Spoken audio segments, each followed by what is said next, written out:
All right, non-scientific suppressor test. We've got the Sparrow versus the Legendary Warrior. I've got 10 shots in each magazine. We'll do 10 and 10.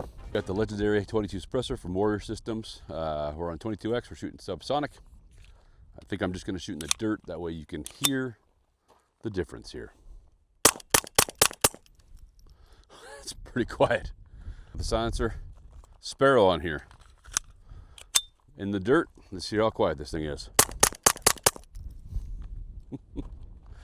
Oh man. Even though it's suppressed, I still always put my sound gear ears on. They're only 180 bucks. They're pretty darn cheap. They're super easy to clean. Take the end cap off, and then you have all of your baffles stacked up inside. There you have it. 22 suppressor comparison. The Sparrow's robust, but for 180 bucks, you should have probably 10 of these on 10 guns. I can't hear a difference. Now, this is not scientific, just my ears.